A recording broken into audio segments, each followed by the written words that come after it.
Hello! Alors aujourd'hui, on continue la liste des previews pour la saison 2019-2020 de la LNH et aujourd'hui, on s'attaque aux Canucks de Vancouver. Les Canucks de Vancouver, eux, assurément, n'ont pas décidé quand ils ont fait la reconstruction de faire un reset.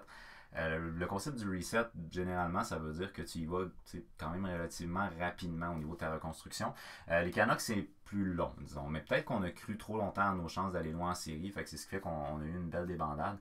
En 2016-2017, les Canucks, c'était 69 points, ils n'ont pas participé aux séries. En 2017-2018, 73 points, ils n'ont pas participé aux séries. Et l'année passée, 81 points, ils ne participent pas aux séries non plus. Ça fait une couple d'années que les fans des Canucks rushent un petit peu avec cette équipe-là. Mais par contre, point positif, c'est qu'il y a beaucoup de potentiel. Et il y a même des jeunes qui sont déjà établis comme étant des très bons, des élites de la LNH, mais qui sont en très bas âge. Donc, c'est un potentiel qui est super intéressant. Lacune offensivement, le potentiel. Défensivement, j'en vois un petit peu moins, mais les gardiens de but, par contre, il y a de la profondeur dans l'équipe. Alors, une chose que je veux souligner dans le cas des Canucks, c'est que je ne suis pas vraiment certain que de choisir un entraîneur qui n'a pas d'expérience au niveau professionnel soit vraiment le best shot que tu peux faire quand tu veux reconstruire. Travis Green n'a pas nécessairement la réputation la plus forte au niveau de la LNH. Il y a eu un petit conflit, entre autres, avec Louis Eriksson. Je pense qu'il y a eu des conflits avec d'autres joueurs aussi. Normalement, tu vas voir la force d'un entraîneur-chef au travers du jeu resserré défensivement. Parce que le jeu défensif demande que tous les joueurs participent. Donc, tu dois responsabiliser l'ensemble de tes joueurs au jeu défensif. Et ça demande une forte cohésion aussi en termes d'unité. Fait que ça, c'est le coaching staff qui va réussir à imposer ça. Et c'est une faiblesse que les Canucks ont. En 2 ans avec les Canucks, il a réussi quand même à améliorer l'équipe. 73 points sa première année en tant qu'entraîneur-chef. 81 en termes de deuxième année en tant qu'entraîneur-chef. Mais je suis pas certain que ça soit la meilleure des... C'est pas Barry Trotz, on va dire ça de même. C'est pas Barry Trotz. Et je pense qu'un gars comme Alain Vigneault avait quand même établi des bons standards avec les Canucks. Bref, Travis Green est encore là, Benning est encore là. L'année passée, les Canucks de Vancouver, c'est 35 victoires, 36 défaites, 11 défaites en prolongation, 81 points. Ils ont terminé 12e dans l'Ouest, 23e dans la Ligue nationale. En termes de moyenne de buts marqués par match, c'est une moyenne de 2,67, ce qui leur donne à égalité le 25e rang dans la Ligue nationale. Une moyenne de buts encaissés de 3,02, égalité le 17e rang dans la Ligue nationale. Avantage numérique à 17,1, égalité 23e rang dans la Ligue nationale. Et un désavantage à 81,1, ce qui leur donne le 11e rang dans la Ligue nationale. Cette équipe-là a pratiquement abandonné ses gardiens en fin de saison. Donc, en fin de saison, au niveau offensif, là, on parle de 96 buts à partir du 1er janvier. Ce qui veut dire qu'on en a compté 123 de octobre jusqu'à fin décembre, puis 1er janvier jusqu'à avril, 96 buts. C'est le pire nombre de buts marqués par les équipes dans cette séquence de temps-là dans la LNH. On a abandonné notre gardien. Puis Mark Strom l'a eu d'en face, la poque. Fait que ça a été difficile. La moyenne de buts accordés est difficile aussi. Mais comme je dis, c'est pas une défensive qui est très serrée. Donc ça, c'est difficile pour un gardien de but d'être capable de se maintenir à ce niveau-là. Au niveau de l'avantage numérique, on a réussi à finir en force du côté des Canucks. Le dernier mois, donc, du 1er mars jusqu'à la fin de la saison, l'avantage numérique était de 27,3%. C'était le deuxième avantage numérique de la Ligue nationale pour cette séquence de temps-là, c'est-à-dire à partir du 1er mars jusqu'à la fin de la saison.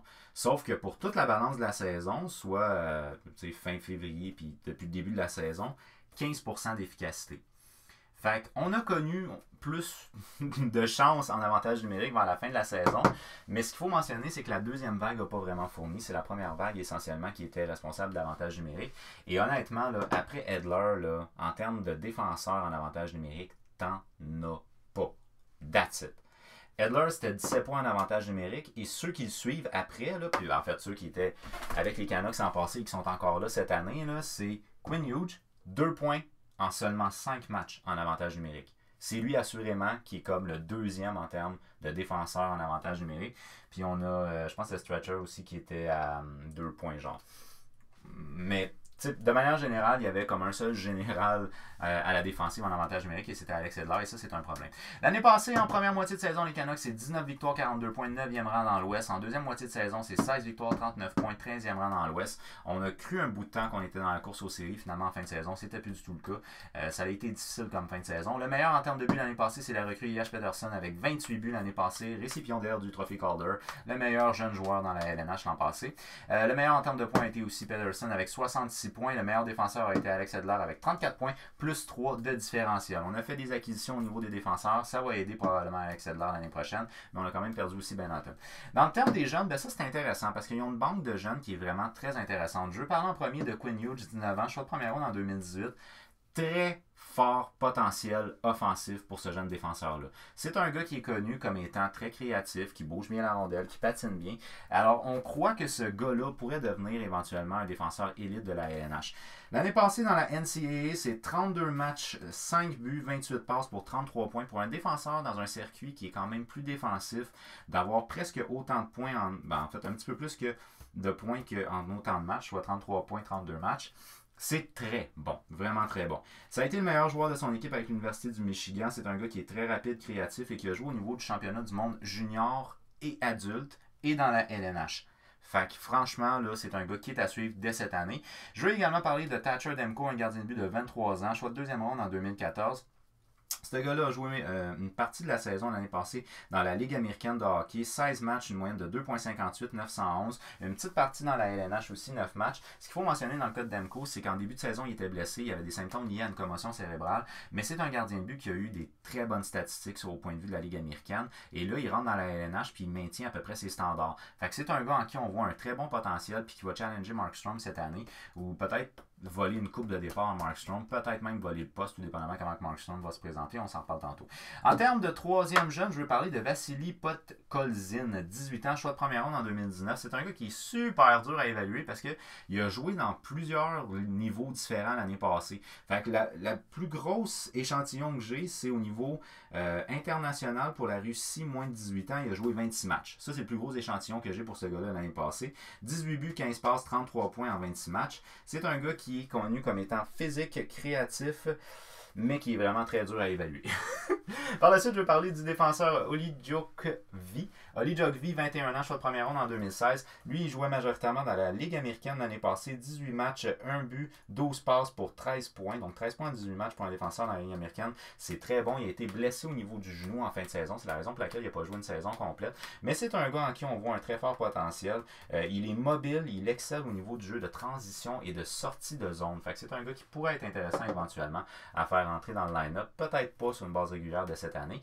Également, je veux parler du jeune Tyler Maiden, 19 ans, choix de troisième ronde en 2018. C'est un joueur de centre, mais la particularité, c'est que c'est très rare au travers de la LNH qu'on va voir des jeunes qui ont un fort potentiel, qu'on mentionne comme en premier leur capacité défensive. C'est assez rare. Et dans son cas à lui, c'est le fils de, je pense que c'était John Maiden qui jouait dans la LNH. Dans son cas à lui, c'est mentionné, c'est un gars qui est déjà intelligent à l'âge de 19 ans sur un point de vue défensif. Alors que généralement, le jeu défensif, ça prend beaucoup plus qu'on avance. Donc un gars qui normalement est bon très jeune défensivement, quand il arrive à l'âge adulte, généralement, il est très fort défensivement. Tout dépendamment si c'est juste une question de physique, mais dans son cas à lui, ça a l'air que c'est un gars qui est très intelligent défensivement. Il jouait dans la NCAA l'année passée, 36 matchs, 12 buts pour 36 matchs, 12 buts, 16 passes, 28 points. C'est un gars qui a joué au niveau du championnat du monde junior. Alors là, au niveau du line-up, c'est un line-up qui est potentiel. À peu près tous les sites que j'ai consultés, ça ressemble à ça. Des fois, on interchange au niveau de la première, deuxième ligne, mais il reste que de manière générale, ça ressemble à peu près à ça. En termes de première et gauche, moi je vais avec Michael Ferland, 40 points en 71 matchs l'année passée. C'est un gars qui peut marquer des buts. Ça a bien été avec les Hurricanes l'année passée. Est-ce qu'il va réussir à bien s'adapter aux Canucks? C'est quelque chose qu'on va voir. Mais je trouve que ça serait intéressant de le voir jouer avec Peterson, qui est un bon playmaker. Donc à ce moment-là, il pourrait le faire marquer. Je pense que ça serait intéressant comme premier ailier gauche de l'équipe. Par la suite, en termes de centre, j'y vais avec Josh Peterson, 66 points en 71 matchs l'année passée. Ce qui peut nous faire peur, c'est la gagne de la deuxième saison. Dans son cas à lui, très bonne première saison. Il gagne le Calder.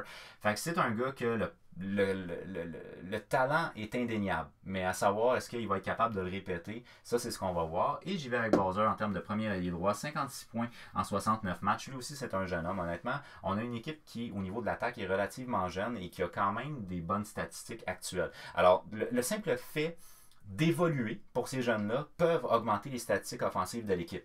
Fait que tu n'as pas nécessairement besoin de faire des immenses ajouts. Et les ajouts qui ont été faits, c'est des ajouts qui ont été faits beaucoup dans le but d'augmenter l'efficacité au niveau de l'avantage numérique. Ça a bien fini la saison. On veut que ça se maintienne pour l'année prochaine. Alors, JT Miller puis Ferland, c'est des gars qui sont connus comme étant qui peuvent aider l'avantage numérique. Et dans le cas de Tyler Meyer, ben, c'est des fois oui, des fois non, ça dépend. Et Huge, on pense que lui aussi peut aider l'avantage numérique. Fait que c'est des moves qui ont été faits beaucoup pour augmenter la moyenne de buts marqués par match puis l'avantage numérique.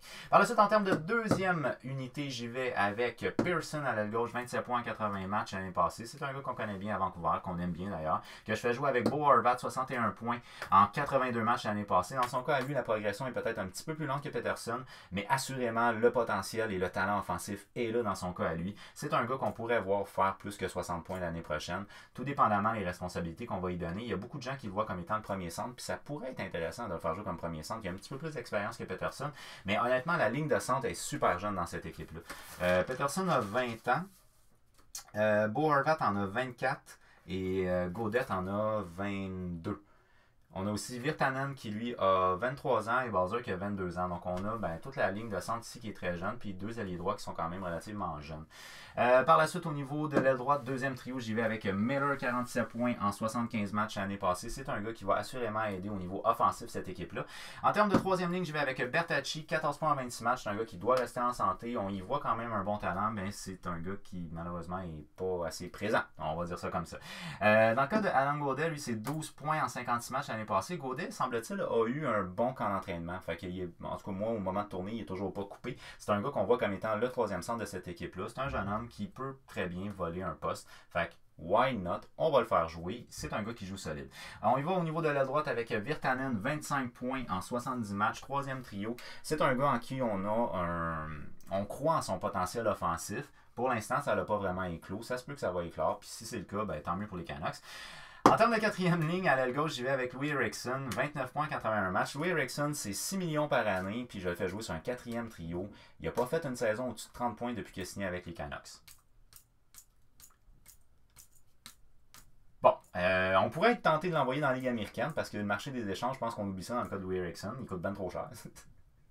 Fait que je sais pas qu'est-ce qui va arriver avec lui, mais je le mets quand même dans l'alignement. C'est un gars d'expérience qui va jouer dans l'alignement puis qui coûte cher. Mais bon, voici ce qu'il en est. JB Go en termes de 4e centre, 13 points en 57 matchs en l'année passée. C'est un gars que je connais comme étant bon aux mises au jeu, responsable défensivement, un petit peu plus vieux. Et par la suite, on clore le tout avec Sutter, 6 points en 26 matchs. En termes de scratch, j'y vais avec Livio Goldobin. Goldobin, dans son cas à lui, c'est un gars qui pourrait rentrer dans l'alignement sur une base régulière de cette année. On a des gars qui sont tassables dans cet alignement-là. Fait que Goldobin, s'il réussit à tirer son épingle du jeu, il peut faire partie de l'alignement de cette année. On a Schaller, Mott et Antoine Roussel qui lui est blessé, donc il ne devrait pas commencer la saison. En termes de premier défenseur gauche, ben, sur ma première paire, moi j'y vais avec Alex Edler, 34 points en 56 matchs, assurément le meilleur défenseur de cette équipe-là l'année passée. Fait que c'est le gars de confiance pour ce qui est des Canucks à la défensive. Moi j'y vais en termes de défenseur droit avec Tyler Meyer, 31 points en 80 matchs l'année passée. C'est un gros bonhomme qui est capable d'être mobile, que je connais pas comme étant nécessairement le meilleur offensivement ni le meilleur défensivement. Avec les Jets, il faisait pas partie de la première paire, mais il faisait partie du top 4. Fait que c'est un gars qui peut apporter un soutien intéressant à Alex Edler. Puis il y a quand même certaines habilités défensives qui sont intéressantes. Surtout, il y a un très gros gabarit et ça, c'est super intéressant. En termes de deuxième défenseur gauche, ben là, j'y vais avec Quinn Hughes. 5 matchs l'année passée, 3 points. Très fort potentiel offensivement. C'est un gars qui devrait éventuellement faire partie de l'élite en termes des défenseurs de la LNH. Fait que si sa progression va bien entendu. Fait que c'est un gars qui est assurément à suivre de cette année. Tanev, l'homme de cristal des Canucks de Vancouver, 55 matchs l'année passée, 12 points. N'a pas joué une saison complète dans la LNH depuis qu'il est dans la LNH, ce gars-là. C'est un gars qui se blesse à tous les ans. En termes de troisième défenseur gauche, j'y vais avec Jordy Ben, 22 points en 81 matchs. Un gars qui te fera pas mal, qui est quand même responsable défensivement. Et en termes de troisième défenseur droit, je vais avec Stetcher, 23 points en 78 matchs. En termes de scratch, Biega, Fanteber qu'on a acquis cette année et Djokovic qui lui théoriquement devrait jouer peut-être plus dans la Ligue américaine mais qui pourrait éventuellement être appelé dans la LNH. En termes de gardien de but, ben là je pense qu'il n'y a pas vraiment de questions à se poser par rapport à qui va être tes deux premiers, mais il y a des questions à se poser à savoir comment ça va se développer. Dans le cas de Markstrom l'année passée, c'est lui qui a eu le plus de matchs, 60 matchs, 2.77, 912, statistiques acceptables, relativement bonnes même, mais dans son cas à lui, il renégocie son contrat l'année prochaine. Fait que lui, il doit prouver à l'organisation qu'il mérite sa place et qui mérite une augmentation salariale. Mais le problème, c'est qu'il y a un challenger qui s'appelle Thatcher Demko qui est juste en arrière de lui. 9 matchs, 2.81, 913 l'année passée. Statistiques similaires, fort potentiel, il est jeune. Fait que là, les Canucks ont une décision à prendre parce qu'ils ont en ce moment un certain Michael DiPietro qui va se développer en bas. Donc, ce gars-là devrait éventuellement faire partie des gardiens de but partants, puis pas dans 10 ans. Là, ça va venir éventuellement dans un avenir pas trop lointain. Et dans le cas de Demko, on se pose la question, est-ce qu'il pourrait prendre la place de Markstrom? Fait que là, cette année, on va voir. On va peut-être partager un petit peu plus les départs en Markstrom et Demko pour voir qu'est-ce qu'on peut s'attendre de Demko. Est-ce qu'on re-signe Markstrom ou on ne le re-signe pas? Si Demko ne se présente pas, ben c'est sûr qu'on signe Markstrom. On va donner le contrat qu'il a besoin. Mais si jamais Demko a des statistiques beaucoup plus intéressantes, il va voler le poste de partant, puis c'est lui éventuellement qui va être le partant, puis on va voir à quelqu'un d'autre plutôt que de signer Markstrom. Alors bref, troisième gardien de but, on va avec McIntyre. Il a été acquis pendant la saison morte dans la Ligue américaine. C'est 46 matchs, 2,59, 898 l'année passée. Assurément le gardien de but qui va être le gardien de but partant à Utica dans la Ligue américaine. Il devrait être appelé uniquement en cas de blessure dans la LNH. Alors, au regard de tout ça, de tout ce que je vous ai dit, c'est une équipe que je vois qui a, juste par la croissance de ces jeunes, pourrait augmenter ses statistiques offensives. Ils ont fait des acquisitions qui peuvent aider l'avantage numérique, puis peut-être marquer plus de buts. Offensivement, je pense que c'est une équipe qui va être un petit peu plus intéressante que 2,67 l'année prochaine. Défensivement, j'ai aucune idée comment la colle va pogner avec ces gars-là. Fait que c'est des gars que je vois comme étant pas nécessairement très connus comme étant excellents défensivement. Fait que pour moi, une défensive est super importante dans une équipe et une équipe doit jouer un style de jeu qui est défensif. C'est une lacune que je vois quand même avec les Canucks, mais ça, c'est une magie qui peut être imposée par un gardien de but, par un entraîneur-chef. Fait que Woodsy, les gardiens ne pourront pas toujours sauver la mise sur un point de vue défensif. Fait que l'équipe doit absolument se resserrer pour le jeu défensif. Alors selon moi, les Canucks, c'est une équipe qui ne devrait pas l'année prochaine compétitionner pour une place en séries éliminatoires parce que je ne vois pas nécessairement une amélioration super importante au niveau du jeu défensif. Mais d'après moi, c'est une équipe qui, au niveau offensif, va avoir des statistiques plus intéressantes. Au niveau de la division, The Hockey Guy, lui, il va avec l'évaluation à quelle position ils vont finir au niveau de la Pacifique. La division Pacifique est une division quand même peut-être un petit peu plus facile. C'est une équipe que je ne vois pas en série, donc il ne devrait pas finir 1-2 pour la division Pacifique. Je doute même pour le 3. Fait que je vais y aller avec, mettons, 4, 5, 6. Alors, selon des Hockey Guys, les Canucks de Vancouver devraient terminer entre 4e et 6e, donc exactement la même position. Et comme c'est un gros fan des Canucks, je lui fais confiance. Fait que bref, c'est à peu près ce que je crois on peut s'attendre l'année prochaine des Canucks. Il faut travailler très fort sur notre jeu défensif. Les gardiens de but vont être intéressants avec leur lutte. Et d'après moi, l'attaque va être meilleure cette année. Alors, quelle est votre opinion sur les Canucks de Vancouver? À quelle position vous pensez qu'ils vont terminer l'année prochaine? Est-ce qu'il y a des joueurs qui sont à surveiller d'après vous dans cette équipe-là? Moi, honnêtement, ce que je vous dis, là, des joueurs qui sont à surveiller, ben Peterson par rapport à sa deuxième année, là, mais Quinn Hughes, super intéressant. Je veux le surveiller, ce gars-là. Et dans le cas de Demko aussi, je veux voir comment ça va se passer en Markstrom et Demko. Fait que pour moi, Demko et Hughes sont des gars qui sont assurément surveillés dans cette équipe-là. Et on va voir comment est-ce que Peterson va dealer avec sa deuxième année. Est-ce qu'il y a des joueurs qui sont à risque d'après vous? Lou Eriksson est un gars qui pourrait se ramasser dans la Ligue américaine. Sutter peut-être aussi. C'est des gars qu'on a peut-être plus de jeunes intéressants à faire jouer plutôt que eux autres. Puis on verra, mais que Antoine Roussel revienne de sa blessure, qu'est-ce qui va se passer avec ça exactement. Alors, d'après vous, est-ce qu'il y a des joueurs qui sont à surveiller, des joueurs qui sont à risque dans cette équipe-là? À quelle position vous pensez qu'ils vont finir? Faites-le moi savoir au travers des commentaires. Maintenant, je vous invite à faire un petit j'aime sur ma vidéo si vous l'avez aimé. Également à la partager pour qu'on jase de hockey avec le plus de monde possible. Je vous invite aussi à vous abonner à ma chaîne puisque la liste des previews pour la saison 2019-2020 n'est pas encore terminée, mais elle tire à sa fin. Alors, abonnez-vous à ma chaîne, activez la petite cloche, puis je vais vous faire d'autres previews pour la fin. Et par la suite, on verra les autres vidéos s'il y a d'autres vidéos qui se donnent après la liste des previews. Alors sur ce, moi je vous souhaite une excellente fin de journée. Merci beaucoup d'avoir regardé ma vidéo, puis on se voit prochainement. Bye bye!